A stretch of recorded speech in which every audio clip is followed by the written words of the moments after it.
नमस्कार, आप देख रहे हैं द हिंद 24 न्यूज और मैं हूं आपके साथ साक्षी। आइए नजर डालते हैं आज की बड़ी खबरों की ओर। विधायक सोमनाथ श्याम ने रामनवमी जुलूस में इजरायली झंडा दिखाए जाने को लेकर भाटपाड़ा थाने में शिकायत दर्ज कराई और कहा कि अर्जुन सिंह इजरायली झंडा दिखाकर भारत में दंगे भड़काने की कोशिश कर रहे हैं। इस संदर्भ में अर्जुन सिंह ने कहा कि इजरायल भारत का सबसे अच्छा मित्र है, इसीलिए वहां यह झंडा लगाया गया है और मुहर्रम के दिन भाटपाड़ा में फिलिस्तीनी झंडा फहराया गया।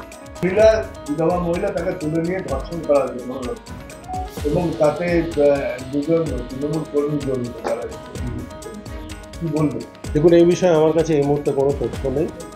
যদি যে বা যারাই হোক, কোনো যারা দুষ্কৃতি বা যারা অপরাধ করে তারা কোনো দল বা কোনো সমাজের মানে রামনবমীর শোভাযাত্রাতে ইসরায়েলের পতাকা, রামনবমীর যে শোভাযাত্রা আমাদের বেরিয়েছিল সেটা আমাদের হিন্দু ধর্মের, সনাতনী ধর্মের যারা হিন্দু ভাইরা আছে তারা সবাই মিলে, মা বোনেরা মিলে সবাই আমরা একসাথে শোভাযাত্রাটা বার করেছিলাম। পথের দুপাশে ছিল আমাদের প্রচুর আমাদের মা বোনেরা, ভাইরা, ছোট ভাইরা তারা ছিল।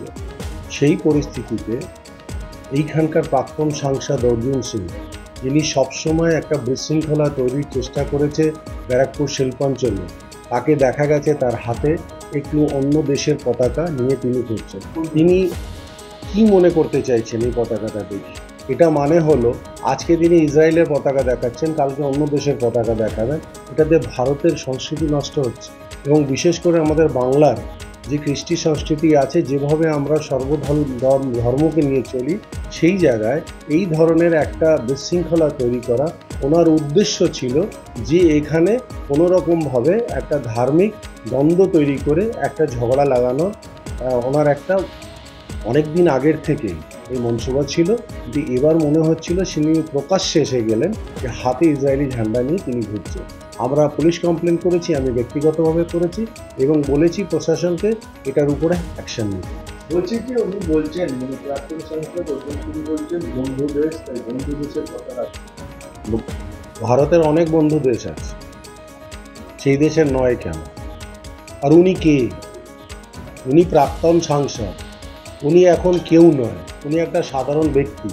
সেই ব্যক্তি হঠাৎ করে যে কোনো দেশের পতাকা নিয়ে যদি একটা ধর্মীয় মিছিলে উনি হাঁটেন, তার মানে ওনার মতলবটা কি? ওনার করেছে আপনার নামে জগদ্দলের বিধায়ক, কেন রামনবমীর মিছিলে ইসরায়েলের পতাকা?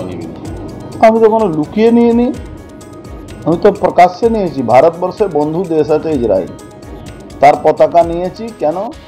বিগত 24শে মহরমে জুলুসে দিন আমার কাছে ভিডিও ফুটেজ আছে, এখানকার জিহাদিরা ফিলিস্তিনি ঝান্ডা লাগাচ্ছিল। কোন ফিলিস্তিন? যে মানবতার দুশ্মন, মানব জাতির দুশ্মন, মহিলাদের উপরে অত্যাচার করেছিল, মহিলাদেরকে কিডন্যাপ করে খুন করেছিল। তখন ইসরায়েল হামলা করেছিল হামাস আতঙ্কবাদী সংগঠনের উপরে। ফিলিস্তিনের যে হামাস আছে তার উপরে হামলা করেছিল। আমি খুব খুশি। আমি হিন্দুদের যারা সনাতনীদেরকে সমর্থন করে আজকে ভারতবর্ষের ডিফেন্স সেক্টরে সব থেকে যদি মজবুত করার যদি কোনো দেশ আমাদের পাশে আছে, সেই হিন্দুস্তানের, ইন্ডিয়ার, ভারতের সব থেকে বড় বন্ধু দেশ হলো ইসরায়েল। ইসরায়েলের ঝান্ডা নেব না তো কার ঝান্ডা নেব? পাকিস্তানের ঝান্ডা নেব? ভারতবর্ষ ঝান্ডা উপরে, তার নিচে ইসরায়েলের ঝান্ডা। দেখুন আমি যা করেছি খুব চিন্তা ভাবনা করে করেছি। আমি টিপ পরলে আমি কমিউনাল হয়ে গেলাম, আর টুপি পরলে সে সেকুলার হয়ে গেল। এটা কি? আমি টিপ পরব, আমাকে তুমি কমিউনাল বলো, আমি শিখা রাখবো, আমাকে কমিউনাল বলো, তাতে কিচ্ছু যায় আসে না। ভারতবর্ষে আইনে পাকিস্তান জিতলে পতাকা যারা পতাকা ঝোলায়। देखते रहिए द हिंद 24 न्यूज।